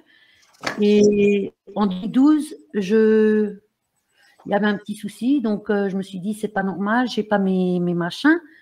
Alors il a dit, écoute, va faire un test de grossesse. Alors déjà, j'avais un peu une boule au ventre parce que je ne connaissais pas sa réaction. J'ai fait le test de grossesse urinaire, donc le premier, et je découvre, bon, lui, il était au travail quand je l'ai fait, et derrière le camion poubelle parce qu'il travaillait là-dedans encore. Et du coup, je me suis dit, mince, parce que je découvre finalement que j'étais tombée enceinte. Je me suis dit, mince, quelle galère. Pourquoi tu as dit quelle galère? Pourquoi? Mais parce que je connaissais, ça faisait pas longtemps qu'on était ensemble. Quand j'ai découvert. Des fois, tu sais, des fois, la vie, elle est comme ça. Hein, c'est comme ça. Et je savais pas comment il allait réagir sur le coup. Bon. Alors, j'ai attendu qu'il rentre du travail. Je lui ai préparé un petit plat parce que je ne savais pas cuisiner. Donc, j'ai fait Ma chère Barbara, il va falloir être plus concis parce qu'on n'est pas rendu. Hein. Oui, mais là, je suis en train de stresser Hélène. Et donc, du coup, je lui ai annoncé la grossesse. Donc, il l'a très bien pris. On est allé voir le médecin généraliste. Et je pense que c'est à partir de ce moment-là, quand le généraliste a appris que j'étais enceinte, qu'il a dû contacter tout ce qui est domaine aide sociale et tout ça. Je pense que c'est le généraliste même qui a dévoilé ma grossesse à tout ce qui est aide sociale et tout ce qui s'ensuit, quoi. Ou peut-être la Sécu même. Parce qu'on devait faire la déclaration auprès de la Sécu. Donc, je pense que la Sécu est aussi dans le coup. Donc, la CAF, quoi. La CAF. Voilà, c'est ça. Et quand j'ai accouché, j'ai accouché donc de Cassandra la première, la petite princesse. Donc, elle est née, j'ai fait tout un truc là. Donc, Cassandra, elle est née le 16 août 2012. Donc, après, quand j'ai accouché au bout de 16 heures, ils l'ont transférée donc au King Hospital, comme mon mari vous a parlé. Et je ne suis pas restée à l'hôpital. Hein. J'ai signé une décharge et je suis tout de suite sortie de l'hôpital après l'accouchement. Je n'ai pas repris des forces, hein. J'ai signé une décharge et je suis sortie. On est vite rentré, déposé les affaires et on est allé au King Hospital. Donc là, lui, il a parlé avec ses médecins suisses, vu que je n'arrivais pas à le parler. Et c'est là qu'on a appris qu'elle avait un problème de santé. Donc après, tout l'engrenage. Donc par la suite, ils ont placé Cassandra. Après, je suis tombée enceinte une deuxième fois d'un petit garçon qui est né le 16 août 2013, d'un petit Jason. Oui. Pareil, même engrenage, même blabla. On place l'enfant dès la naissance. Après, je suis retombée enceinte d'une troisième, donc d'une petite Jessica. Alors là, âme sensible, s'abstenir, parce que ce que je vais dire va être peut-être dur, surtout pour les femmes. Oui. Alors, quand j'ai mis au monde Jessica, elle est née à 9 h du matin, le 26 juin 2015. Et 4 heures après, ça a toqué à la porte de ma chambre à coucher où j'étais avec la petite Jessica. Je croyais que c'était mon époux. Alors, je lui ai dit, oui, chérie, tu peux rentrer. Manque de bol, ce n'était pas mon époux qui était rentré. C'était 5 policiers hommes, je précise bien des policiers hommes, pas une femme dans le lot, avec 2 inspecteurs de l'aide sociale à l'enfance. Et à peine 4 heures nées, ils me l'ont retirée. Mais, avant de me la retirer, ça va être dur encore pour moi parce que ça va me raviver de mauvais souvenirs. Les policiers m'ont menotté. Je précise bien, m'ont menotté au lit de l'hôpital. J'en ai eu des séquelles. Des cicatrices tellement qu'ils avaient serré les menottes au niveau des poignets. Et en plus, c'est pas tout. Ils ont encore poussé le bouchon. Je leur ai dit, vous devez me détacher, je dois aller au WC. Je viens d'accoucher, je dois aller au WC. Ils m'ont dit non. Si on vous détache du lit, vous gardez les menottes et vous irez au WC, la porte ouverte. Je précise bien la porte ouverte. Donc, mon intimité, ils l'auraient vue. Et en plus, c'est des hommes. Je leur ai dit, je ne peux pas. En plus, il n'y a même pas une femme. J'aurais compris qu'il y aurait eu une femme policier. J'aurais compris. Mais 5 hommes, non, je refuse de fermer la porte. Ils m'ont dit, vous la laissez ouverte. Alors, j'ai dit, bah, tant pis, je m'abstiendrai. Et suite à ça, quelques minutes après, ça retoqua à la porte et mon mari m'a entendu hurler. Donc, au lieu de toquer, il a tout de suite ouvert la porte et il était avec mon père adoptif. Il est venu avec mon père adoptif. Et du coup, même mon père adoptif a pu voir que j'étais menottée. Donc là, ça lui a fait déjà péter un câble au père adoptif. Mon époux a pété un câble aussi, je ne peux pas dire autrement. Il a vraiment pété un câble. Il a demandé pourquoi j'étais menottée. Pourquoi? Pour quelle raison? Ils ont dit oui, de toute façon, vous savez très bien, monsieur Meyer, c'est un danger pour les enfants. On est obligé de la menotter. Elle est un danger pour ses enfants, pour vos enfants, pour vos têtes que vous avez. Mais putain, mais ils construisent ça, c'est incroyable ça. C'est argumenté, mais sur quelle base? Toujours le même problème, je suis épileptique, je suis un danger pour mes enfants. Non, mais franchement, mais c'est... Mais c'est des malades, ce sont des malades, ils ne savent pas s'arrêter. C'est pour ça que j'ai dit c'est pour ça que j'ai dit à s'abstenir à cause des menottes. D'accord. Et donc là, c'est dès la naissance. Hein. Là, il n'y a même pas... Elle était née 4 heures avant et 4 heures après, ils me l'ont enlevée. Alors, bien sûr, moi, qu'est-ce qui m'arrive? Je fais une crise de nerfs à l'hôpital quand ils ont retiré Jessica et j'ai fait une crise de nerfs pas possible. Que même mon mari avait du mal à me maintenir parce que je voulais leur courir après. Mais ça peut se comprendre, ça peut se comprendre. Franchement, ça peut se comprendre. Après, il a dû me maintenir et il a dit, je suis désolée si je te fais mal, c'est involontaire, mais il faut que je te tienne. Je dis, je peux pas. J'ai dit, ils m'ont déjà enlevé Cassandra, ils m'ont enlevé Jason, maintenant ils me retirent Jessica. Je dis, comment je dois le prendre? Comment? Non, mais bien sûr, c'est une tuerie en fait. Ça, c'est l'accouchement le plus dur pour moi. La mafia italienne ne touche pas aux enfants. Mais c'est ça que je ne comprends pas. L'administration française, oui. Mais ils sont réputés, la mafia italienne, pour être sans pardon et ils ne font pas ça aux enfants. Ils touchent ni aux femmes ni aux enfants. Parce qu'en Italie, l'enfant, il est sacré. Ni aux femmes ni aux enfants. C'est pour ça. Donc après Jessica, donc je ne voulais plus tomber enceinte du tout. Hein. Donc après, je suis tombée enceinte de la petite Gabrielle. Donc déjà, il y a Cassandra, après Cristal, après il y a la photo de Jason. Et Jessica, c'est la petite fille qu'on voit derrière avec la photo de la fiancée de Daffy Duck, là. Donc après, il y a eu Gabrielle, donc le petit bébé qu'on voit avec la peluche cigogne. Donc elle, c'est Gabrielle. Donc j'ai pensé, si je lui donne ce nom, peut-être par chance, on ne me la retirera pas, parce que ça m'a quand même travaillé. Donc j'ai accouché d'elle. Elle est née le 29 mars 2017. Donc 1 an et demi, on peut dire à peu près 2 ans, après le massacre qu'ils m'ont fait à l'hôpital. Donc après, j'ai accouché d'elle. Pareil, même système, on retire l'enfant dès la naissance. Dès la naissance aussi, sans pitié. Et donc, on a fait des marches, tout, avec Hélène, tout, on s'est battu, tout. Et du coup, j'étais à la maison un soir, tranquille, en 2018. Et j'ai dit, bon, il y a un petit souci, je crois que j'ai fait pipi au lit. Mon mari soulève la couette, il dit, mais t'as perdu les os. J'ai dit, je te demande pardon. Il a dit, t'as perdu les os.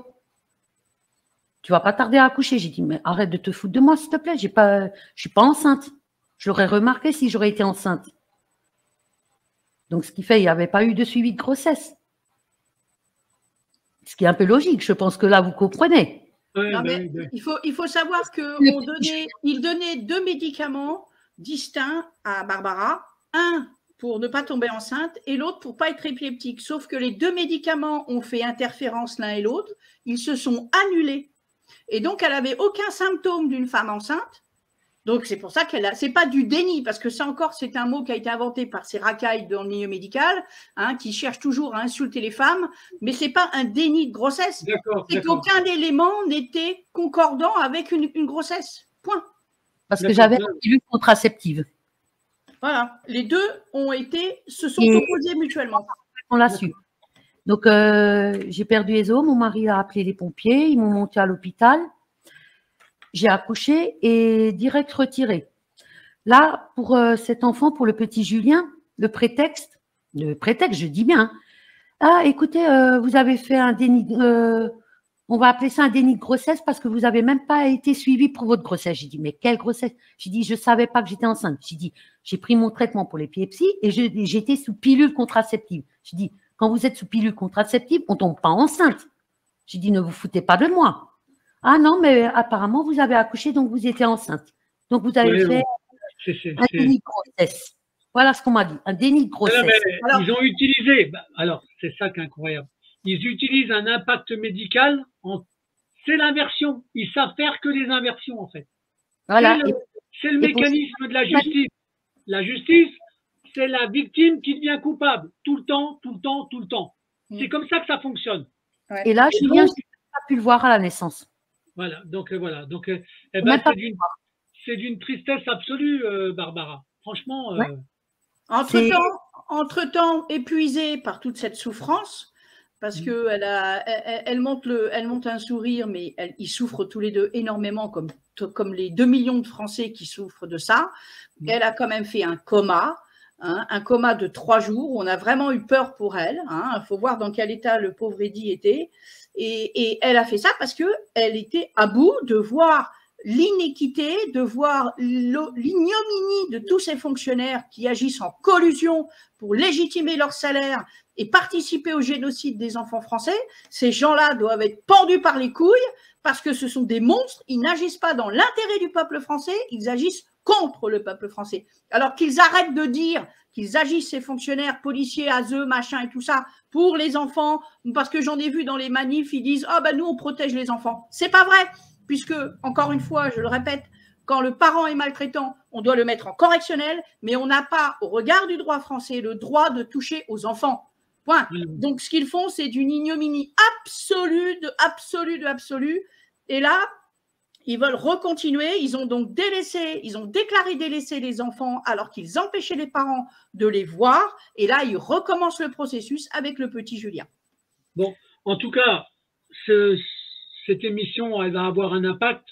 Parce que le but, c'est de le faire savoir. D'accord? Et les mamans qui dénoncent, et merci à toi, Hélène, d'avoir fait ça, parce que ça va être au moins un soutien qui va être important. Je ne sais pas jusqu'où ça ira, mais ça peut être qu'utile. Voilà. Dénoncer, ça ne peut être qu'utile. D'accord? Le jeudi 25, attends, je te laisserai la parole l'an dernier, le jeudi 25 mai 2023, 10h, devant le tribunal judiciaire de Colmar, je déclarerai une manifestation. Il faut absolument que toutes les mères, au minimum, les mères, les mamans de Colmar, viennent, qu'elles comprennent l'ignominie. Tout ce qu'elle a subi, Barbara, et tout ce qu'on subit, c'est ce que les nazis ont fait durant la dernière guerre. Tu dis le 25 mai 2023 devant le tribunal de Colmar. Voilà, 25 mai à 10h, on y sera à 9h. Il faut bien se rappeler une chose, c'est que moi, je traite ces gens de nazis. Ça fait des années que je le fais. Pourquoi? Parce que les nazis, même parmi pas mal de SS, s'ils n'obéissaient pas aux ordres, on les menaçait de tuer leur famille en Allemagne. Or, au jour d'aujourd'hui, personne ne menace de mort les sociaux les fonctionnaires qui participent à tout ça. Personne ne les oblige. Ils le font pour une amélioration de leur vie, hein, n'est-ce pas? Je rappelle que les sociaux obtiennent des primes à chaque fois qu'ils placent un enfant. Ils obtiennent des primes et je pense même que ces primes, comme elles ne peuvent pas être financées officiellement, elles sont alimentées par le vol des allocations familiales que les départements n'ont pas le droit de prendre, puisque l'allocation familiale est attribuée à des individus selon leur niveau de revenu. Or, le département est une institution et ce n'est pas par rapport à son niveau de revenu qu'il obtient ça, c'est pour priver les parents des moyens de se défendre. Donc, voilà, ce sont des monstres, ce ne sont pas des fonctionnaires. Ils appliquent des textes qui sont contraires aux valeurs de la France. Ils sont en train de tuer le peuple français en détruisant les enfants. C'est ignoble. On nous fait une guerre dans laquelle il n'y a pas de bombes, mais il n'y a que des catastrophes humaines. Et ça, ce n'est pas les étrangers qui le font, c'est les fonctionnaires. Bon, eh ben, tu vois, tu dénonces des choses, ça va être répété, ça va être rediffusé, ça va être médiatisé, ça va être partagé, parce que le but, c'est de faire des émissions comme ça et que ça circule partout. La chance qu'on a au jour d'aujourd'hui, c'est la démultiplication des réseaux sociaux, d'accord? Oui. Qui ne peuvent plus empêcher les gens de parler. Et ça va leur faire du mal. Exactement. Oui. Parce qu'en plus de ça, Hélène, comme elle a dit, j'étais tombée dans le coma, mais c'est arrivé à la maison. Ouais. Et mon cœur s'est arrêté. En plus, à 3 reprises, c'est ça, Hélène? Je me souviens bien, parce que tu étais à l'hôpital. Donc, mon cœur s'est arrêté minimum 2 fois. Donc, une première fois à la maison, ce qui a fait provoquer une crise d'épilepsie costaud. Donc, j'étais devenue bleu-violette. J'ai failli mourir. Ils m'ont transportée dans une coque de la maison jusqu'en bas. Quand je suis arrivée dans l'ambulance des pompiers, mon cœur s'est de nouveau une fois arrêté pendant plus de 2 minutes. Ils ont réussi à le relancer. Et apparemment, quand je me suis réveillée, j'étais en salle de réa. Donc, je ne savais même pas ce qui m'était arrivé. J'ai juste regardé. Il y avait quelque chose qui me bloquait la trachée. Je me suis dit, mais où je suis? Est-ce que ça y est, je suis morte? Je suis au paradis? Je vais rejoindre mon papa et ma grand-mère maternelle? Je pense que ça doit être ça. Parce que vu que c'est tout blanc en réanimation, c'est ce que je me suis dit, vu que j'étais très liée avec ma grand-mère maternelle et mon père, et j'étais dans le coma. Du coup, j'ai vu un monsieur en blouse blanche, je croyais que c'était un ange, sur le coup. Donc, vous voyez un peu ce qu'on peut s'imaginer quand on sort du coma à peine. Tu es dans une forme de confusion, mais c'est normal par rapport à ce que tu as vécu, en fait. Donc après, j'ai essayé de parler. Donc, l'infirmière qui s'est occupée de moi à chaque fois les nuits m'a dit, ah, vous êtes réveillée, Madame Meyer? J'ai essayé de dire, mais je suis où? J'avais la voix tellement bouchonnée avec le tuyau. J'ai dit, je suis où? Est-ce que je suis au paradis? Il me dit, mais non, Madame Meyer. J'ai dit, bah, alors où je suis? Je suis sur le chemin pour aller en enfer. Il a dit, mais non, Madame Meyer, vous êtes en réanimation. J'ai regardé, j'ai dit, ne me prenez pas pour une idiote. J'ai dit, je ne suis pas en réa. Qu'est-ce que je foutrais en réa? Après, c'est là qu'il m'a dit, mais c'est normal que vous réagissiez comme ça, vous étiez dans le coma. Alors déjà, là, ça vous fout une raclée, je vous garantis. Vous recevez une raclée comme si vous recevez une raclée d'une fessée ou quoi. Alors, il a dit, donc de toute façon, il a dit, vu que vous êtes réveillé, on va contacter tout de suite votre mari. Alors, sur le coup, je ne savais pas que j'étais mariée parce qu'ils m'avaient même enlevé l'alliance. Ils avaient enlevé l'alliance en réa. Et de ce fait, ils ont dit à mon mari, écoutez, il faut que vous venez, mais pour voir si elle vous reconnaît, essayez de porter quelque chose qui pourrait faire tilt. Alors, il est venu et du coup, j'ai vu le t-shirt que mon père m'avait offert avec marqué 1979, que mon père m'avait offert pour mon anniversaire. Et j'ai vu mon homme. Bon, sur le coup, j'ai repéré le t-shirt par la tête de mon mari. C'est le t-shirt que j'ai vu en premier qui m'a fait tilt. Je lui ai dit, espèce de voleur, mon t-shirt, rends-moi mon t-shirt. Et après, je l'ai regardé, je l'ai fixé, et c'est là que ça fait tilt que je l'ai reconnu. D'accord, d'accord. Donc déjà, la bonne chose, c'est que je n'ai pas perdu la mémoire de ce point, mais j'ai perdu certaines notions, quand même. D'accord. Et ça, je peux dire merci à l'aide sociale à l'enfance, car c'est eux qui m'ont déclenché ça. Donc maintenant, je suis aussi suivie au niveau du cœur, que je dois faire attention. La sœur et la fille. Et surtout, quand j'ai des rendez-vous au niveau des tribunaux, ou que j'ai rendez-vous au niveau de l'ASE, ce que je dois toujours avoir sur moi, ça va faire peut-être mal au cœur à certaines personnes ou d'autres qui vont dire que je suis folle, je dois toujours avoir un bracelet où je dois cliquer dessus pour vérifier le cœur. D'accord. Car je peux être susceptible à faire nouveau une crise cardiaque. À cause oui. de l'aide sociale à l'enfance, des juges et tout ce qui s'ensuit. La destruction d'une vie, mais c'est ça en fait. Hein. L'injustice, les mécanismes de l'injustice, ça provoque beaucoup de maladies en fait. Ça détruit l'être humain, il ne faut pas croire. Hein. Parce qu'à peu près 3 mois après, on avait rendez-vous au tribunal de Colmar. Ouais. Et je ne vous le cache pas qu'ils m'ont provoqué également une crise là-bas. Non, mais Barbara, ce qu'il faut bien comprendre, c'est que tu as été victime plein de fois de ruptures d'affect. Et les ruptures d'affect, quand on est maman, c'est une horreur. Et ça provoque des maladies absolues.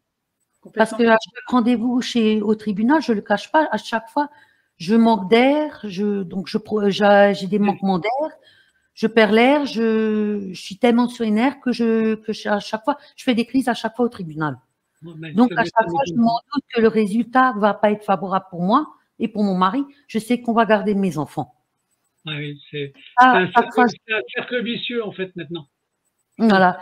Donc, comme Hélène m'a appris, donc maintenant, je vais divulguer un peu ce que touche l'aide sociale à l'enfance. Donc, au lieu qu'ils disent l'aide sociale à l'enfance, ils disent les têtes. Donc, des têtes comme les têtes de bétail. Ils ne disent pas les enfants. Ils ne disent pas du tout les enfants. Ils disent par tête. Donc, c'est comme si vous considérez du bétail. Pour moi, c'est comme ça qu'ils considèrent nos enfants, c'est du bétail. Donc, j'ai fait un calcul. Donc, d'après Hélène, soit touche 7 500 € par enfant ou 8 000. Mais j'ai fait encore le calcul parce que j'ai pu trouver des informations comme quoi, par exemple, là, ils touchent 7 500 € par enfant, donc fois 7, donc fois mes 7 enfants. Ça leur fait du 52 500 € par mois, je précise bien, par mois, que je leur fais rapporter. Après, il faut calculer ces 52 500 € par mois, vous les faites fois 1 an déjà où ils étaient placés. Après, ça donne la somme de 630 000 €. 630 000, hein. Donc, c'est déjà beaucoup de pognon. Et après, donc, du fait que maintenant, ça fait 13 ans déjà, en calculant les roses et cristal, j'ai fait les 630 000 € fois 13 ans, ce qui rapporte à l'ASE, à l'aide sociale à l'enfance, plus de 8 190 000 € par mois. Alors, ça, ce qu'il faut faire, Barbara, c'est bien sûr que c'est des sommes qui sont investies par enfant, mais c'est pour faire tourner une mécanique aussi derrière. Mais il y a ça fait travailler des gens, et ils font travailler des gens sous la misère de la famille. Mais il n'y a pas que ça que vous ne savez pas. C'est que à chaque fois qu'un enfant tombe dans les griffes de l'aide sociale à l'enfance, ils font tout, ils mentent aux parents, tout, et ils les déclarent handicapés. Ah ben c'est parce que alors, un handicapé, c'est parce que ça met une prime en plus par mois. Voilà, et la prime est, par tête d'enfant, comme ils appellent ça, de 1 090 €. Oui, donc, mais ça, je savais, j'étais au courant de ça. 1 090 € en surplus par 7 enfants, on fait le calcul, ça fait plus de 7 630 € par jour. Je dis bien par jour, hein, pas par mois. Après, on calcule ça fois les 365 jours de l'année, donc pour 1 an, ça leur rapporte en surplus plus de 2 784 950 €. Après, on fait ça depuis les années où les enfants sont placés, on fait le calcul. J'ai fait le calcul, moi, ça leur revient à 36 204 350 €. Non, mais voilà. Que là-dessus profite sur nos enfants. C'est un business. Quand je dis que l'enfant, c'est un business, c'est un business, hein. C'est clair. C'est qu'après, ils osent dire que mon mari, il fait donateur de sperme. C'est un donateur de sperme. Ça, ils lui ont sorti l'aide sociale à l'enfance. C'est eux-mêmes qui l'ont dit. Oui, mais monsieur Meyer, vous n'êtes qu'un donateur de sperme. C'est de l'abus permanent. C'est ignorant. ignoble. Moi, ils me considèrent comme une, comme ils avaient dit, pas une mère poule, une poule pondeuse. Ouais, non, mais c'est Pareil, un fait. C'est un fait. Mais d'entendre ça, les gens, il faut qu'ils se rendent compte, en fait. Franchement, Et oui. d'un côté, on fait disparaître le rôle du papa et de l'autre côté, on fait disparaître le rôle de la maman par des qualifications abjectes, en fait. Voilà, justement, c'est pour ça que quand l'aide sociale à l'enfance nous a dit ça devant notre tête, on était, on ne peut pas dire autrement, mais bouffé de l'intérieur. Ah, ben bien sûr, mais c'est leur but, hein. Ils le font exprès, en fait. Voilà. Et là, donc maintenant, l'état de santé, au niveau du traitement, on m'a changé le traitement, on m'améliore le traitement. Donc, je suis suivie plus au niveau de l'épilepsie, je suis encore plus suivie. On m'a changé de traitement. Pour l'instant, le traitement va très bien, à part que, bon, avec le stress des enfants, j'ai fait 2 crises en 3 mois. Ouais, oui. Une au mois de janvier et là, une au mois de mars. Oh là là. Donc, le médecin a dû augmenter les traitements. Ouais. Donc, en tout cas, je comprends que la maladie ait envahi la personne, en fait. Hein. Avec tout ce que tu as subi, tout ce que tu as vécu, tout ce que tu as subi, ça ne peut que provoquer une accélération des maladies qui étaient déjà existantes. Ouais. Bon, Ouais, en tout cas, l'hôpital, ils vous disent, pour une personne épileptique, ouais, vous avez un animal à la maison. Vous dites, bah non, pas forcément. Ils ont dit, vous devriez avoir un chien ou un chat. Je dis, pour quelle raison? Ils m'ont dit, parce que ce qui serait mieux, c'est que vous ayez un chat à cause de votre maladie. J'ai dit, comment? Pourquoi faire? Ils ont dit, parce qu'un chat est thérapeutique. Il aide au niveau de l'épilepsie. Et c'est les ronronnements qui sont thérapeutiques. Et c'est vrai que depuis que j'ai mes 2 matous, pas un, mais 2 maintenant, c'est vrai que c'est surtout le mâle, il pressent les crises d'épilepsie. Il est pressant. Donc, il vient, il se colle à moi et il se met à miauler. Donc, mon homme peut savoir qu'il y a une crise qui va se déclencher. d'accord. C'est comme ça qu'il a pu le percevoir là au mois de mars. Là, j'invite donc les gens à aller voir sur le blog, hein, famillemeillère68.blogspot.com. Je te laisse le micro parce que moi, je vais fumer une cigarette parce que je commence à stresser. Et qu'ils aillent voir le blog, que les autres victimes fassent des blogs aussi.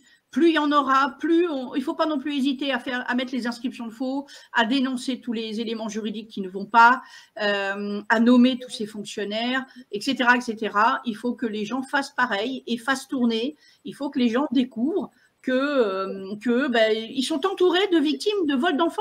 Et moi, il y a une période, j'avais dit aux gens de mettre un nounours et un gilet jaune à leur fenêtre afin qu'on puisse se repérer et que les gens voient que là, il y a une famille à qui on a pris les enfants, là, et là, ils vont découvrir qu'il y a 650 000 enfants volés en France et que des enfants, des départements qui en ont beaucoup plus que 6 500, il y en a plein. Donc, peut-être que mon chiffre encore à moi est peut-être inférieur à la réalité. Donc, il faut que ça s'arrête. Il faut que ça s'arrête et il faut que les gens découvrent la réalité. J'espère qu'ils vont être nombreux jeudi 25 mai devant le TGI de Colmar. Bon, en tout cas, on va tout faire pour le faire Merci savoir. beaucoup. Hein, d'accord? Merci beaucoup, Christophe. En attendant, bon, j'espère simplement que cette vidéo-là, elle va circuler. Je peux encore des choses, là? D'y voir? Alors, à cause de la tépakine, ils avaient administré de la tépakine à Cassantra et à Chazon. Oui, c'est vrai. Quand ils étaient à la pouponnière. Alors, déjà, comme Barbara était sous tépakine, alors il y avait un problème avec la tépakine chrono. Alors, on avait fait une demande avec l'association à Pessac, et puis ça aurait dû passer au tribunal à Paris à cause de cette tépakine. Et puis l'avocat, il nous avait renvoyé tout le dossier de la tépakine. C'est aussi pour ça qu'ils ont commencé à carter les enfants, parce qu'ils savaient bien qu'il y avait un problème aussi avec la tépakine chrono. Ça, tu sais, Hélène. Hein? Oui. Donc, la dépakine est un médicament qu'on donne à des femmes enceintes et on s'est rendu compte qu'il influençait négativement le fœtus et créait des enfants légèrement handicapés. Légèrement handicapés. D'accord. Bon. En et tout puis, cas. Encore quelque chose. Moi, pendant 25 ans, j'étais fonctionnaire de la fonction publique. Je travaillais pour la communauté de communes des Trois Frontières comme agent de salubrité. Hein. J'étais fonctionnaire, mais un fonctionnaire honnête, pas comme ceux de l'ASE. Hein. Des fonctionnaires voleurs. Ok, bon, ben, ça sera peut-être le message de fin, ce que tu viens de dire. Hein, le message de fin que je veux dire, il y a le blog famillemeyer.blogspot que Hélène avait montré tout à l'heure sur. Oui, mais les gens ils l'ont vu, il sera dans la vidéo, les gens ils vont pouvoir le repérer. Elle l'a présenté plusieurs fois. Puis, on est déjà plus qu'à pratiquement 14 000 vues. Et j'espère qu'il y aura plus de vues encore qui vont s'ajouter. Il y a toutes les vidéos et des photos des enfants sur la page Facebook Eti Meyer. Vous pouvez aller dessus parce que là, Tichy Stern, c'est ma radio, c'est ma web radio. Et puis, j'avais déjà dénoncé sur la web radio avec Hélène ces placements abusifs. Alors, le mot de la fin, ce que je veux dire à l'ASE, rendez-nous nos enfants. Voilà. Exactement. Et je voudrais juste rajouter un truc. Il existe donc Rose, Cristal, Cassandra, Jason, Jessica, Gabriel et Julien qui attendent leurs parents. Voilà. Oui, tout à fait. Alors, c'est le message qu'on va faire suivre. D'accord? Merci Christophe. Et puis, je vous dis merci pour ce rendez-vous. On reste en contact. Et je mettrai cette vidéo-là le plus rapidement en ligne en vous envoyant les liens. D'accord? Okay. Merci. Ok, merci Christophe. Je te souhaite une bonne soirée, un bon appétit et à bientôt. Merci. Salut. Bisous à tous.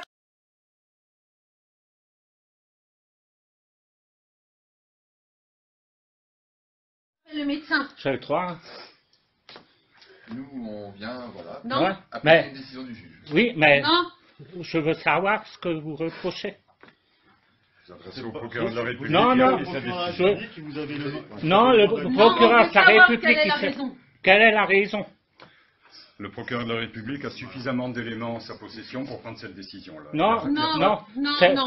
Monsieur, c'est Monsieur Ducrot qui a les éléments. Vous avez la possibilité, vous allez avoir un rendez-vous avec le juge des enfants. Non, avec le procureur, je vais l'avoir d'abord. Le procureur, vous ne le rencontrerez pas, je ne crois pas que c'est prévu. Je vais envoyer ça à M. Jean-Luc Reitzer après. Ça, vous pouvez le faire. Pas de souci. Dans l'immédiat, il y a une mesure qu'on doit appliquer. Voilà. Je vous ai écouté. Viens ici. Non, je vous ai écouté maintenant. Vous restez là quand même. Viens ici parce que sinon ils vont encore raconter comme quoi on est méchants. Mais c'est eux les méchants. Parce qu'ils savent bien que les CEP est derrière et tout cela. Non, s'il te plaît, non. Je veux pas que ça se reproduise. Non. Une décision d'un juge. Non. On applique la décision. Non, pitié. Je ne suis pas une mauvaise mère. Je m'en suis occupée depuis l'accouchement. Madame Meyer, on n'a jamais dit que vous étiez des mauvais parents. Il y a une décision d'un juge. On applique la loi. Vous demandez au procureur. Parce que c'est eux qui font les fausses déclarations. Il y a fausses déclarations. Je fais une dépôt de plainte, c'est tout. Mais vous pouvez faire un dépôt de plainte, il ne sera pas pris votre dépôt de plainte. Si. Là, c'est marqué. Vous n'irez pas. Par le juge, on applique au juge, tout simplement. Vous ne toucherez pas la porte, c'est tout. Nous, ce qu'on souhaite, c'est que vous puissiez dire au revoir à votre petite aujourd'hui, parce que vous allez la revoir de toute façon. Ah ouais, quand? Alors, pour le moment, il va falloir que vous alliez d'abord à une audience. À une audience quand? Dans 10 ans? Alors, dans les 8 jours, le juge des enfants doit être saisi. Il a 8 jours maximum le procureur pour que le juge soit saisi. De toute façon, et le juge, une fois qu'il est saisi, il a maximum 15 jours pour se saisir. Ça, c'est ce que dit la loi, c'est ce qui est écrit sur la réquisition. La loi, c'est vous qui la faisiez, vous mentez au juge des enfants. Bon, moi, je ne connais pas votre situation, monsieur. Moi, je suis là pour appliquer la décision. Oui, mais c'est qui qui a fait le truc chez le... Je termine simplement ce que je souhaite vous dire, moi. Ce que nous souhaitons vous dire, c'est qu'aujourd'hui, effectivement, nous avons le mandat de venir. Ouais. Alors, arrêtez-moi si vous avez un mandat. Arrêtez-moi. Non, on n'a pas le mandat de vous arrêter. Arrêtez-moi. Alors, vous nous arrêtez. Par contre,